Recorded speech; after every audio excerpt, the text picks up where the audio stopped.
Nang magtapos ng high school si Jed, ay inanyayahan siyang mag-aral sa Maynila ng kanyang tita Cleo. Sa simula ay nag-alangan ng kanyang mga magulang.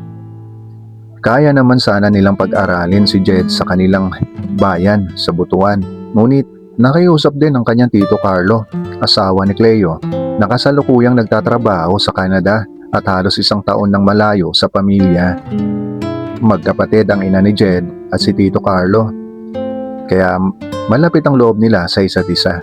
Bukod dito, matagal na ring pangarap ni Jed na makapag-aral sa syudad. Nangako rin si Tita Cleo na susuportahan siya at bibigyang halaga ang kanyang hilig.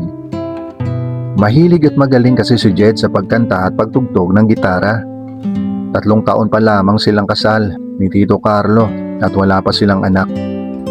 At si Cleo ay 27 taong gulang pa lamang. Tuluyang lumipat si Jed sa Maynila at tumira kasama ang kanyang tita sa Makati. Namanga siya na makita ito. Mas gumanda pa ang anyo nito kumpara noong huling nagbakasyon to sa probinsya. Malinis, manamit at maayos ang tindig, lalo na't nagtatrabaho ito sa isang opisina. Katamtaman lamang ang laki ng kanilang bahay na may 2 palapag. Sa ibaba ay ang sala at kusina, habang sa taas naman ay may 3 silid. Dahil mag-isa lamang si Cleo, kapag nasa trabaho, naging komportable agad si Jed sa bagong tirahan. Isang magandang sorpresa naman ang naghihintay sa kanya. Isang bagong gitara na regalo mula sa kanyang tita, ayon sa pangako nito. Halos mapatalon sa tuwa si Jed. Sa mga sumunod na araw, bago magpasukan, ay ginugol niya ang oras sa pagtugtog at pag-awit. Nariyan pa mga lumang instrumento, drum set at mga amplifier na pag-aari ni Tito Carlo. Noong kasali pa ito sa isang banda. Maayos pa mga ito, kaya nasubukan din niyang gamitin.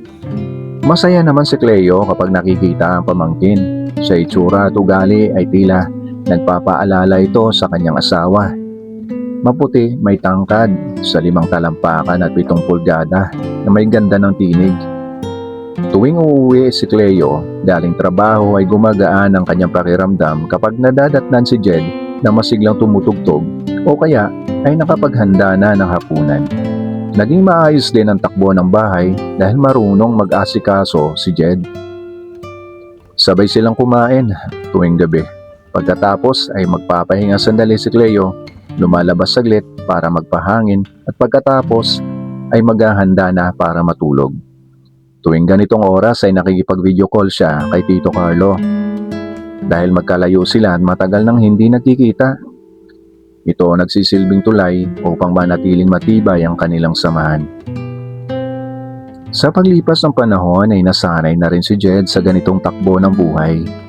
May mga pagkakataong hindi sinasara ng tuluyan ni Cleo ang pinto ng kanyang silid at hindi sinasadya ay nasasaksihan ni Jed ang kanilang tawagan.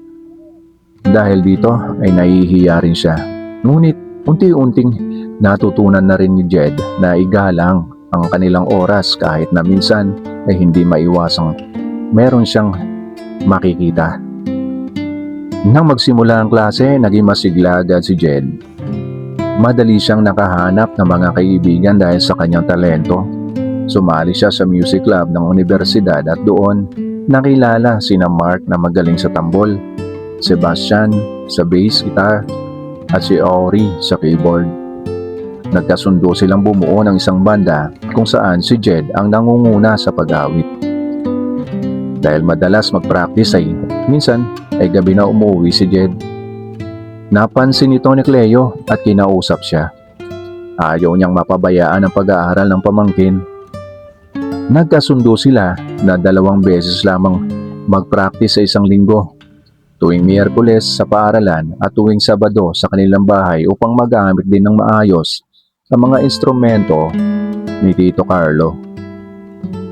Sa unang Sabado ng kanilang pagtitipon ay dumating sina Mark, Ori at Sebastian.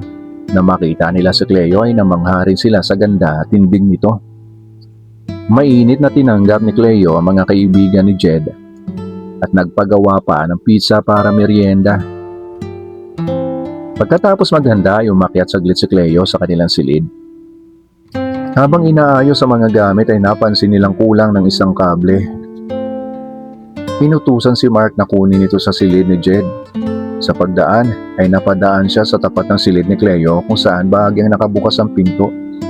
Nakita niya na nakikipag-usap ito sa asawa sa pamamagitan ng video call. Mabilis siyang tumalikod at kinuha ang kailangan, ngunit ibinahagi niya ito ng kaunti sa mga kasama.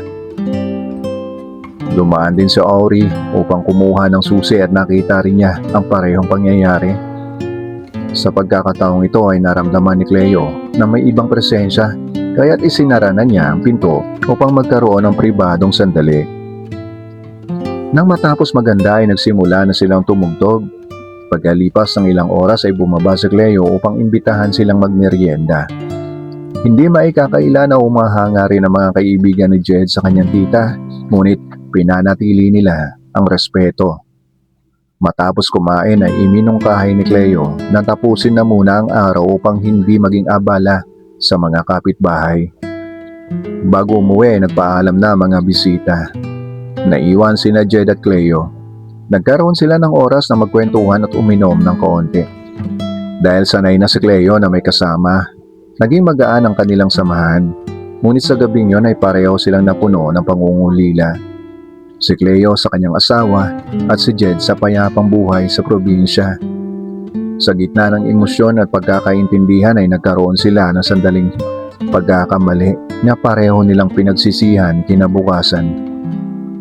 Sa mga sumunod na linggo, sinubukan nilang ibalik sa dati ang lahat. Ang mga kaibigan ni Jed ay patuloy na pumupunta tuwing Sabado, ngunit mas naging maingat na ang lahat. Gayunpaman, minsan ay hindi maiwasan ng pagkakataon at emosyon, kaya't nagkaroon pa rin ng mga sandaling naligaw ang kanilang pasya. Sa uli, dumating ang araw na kailangan ng sumama ni Cleo sa kanyang asawa sa Canada upang magsama na sila ng tuluyan. Bago umalis ay kinausap niya si Jed. Ang mga pangyayari sa pagitan natin ay bahagi ng ating nakaraan. Huwag nating hayaang sirain nito ang ating pagtingin sa isa't isa. Mag-aral kang mabuti at abutin mo ang iyong mga pangarap, Jed. Mananatili pa rin akong iyong tita at handang tumulong sa iyo anumang oras. Naiwan si Jed upang ipagpatuloy ang kanyang pag-aaral. Sa tuwing tinitingnan niya ang gitara at mga instrumento ay naaalala niya mga pangyayari.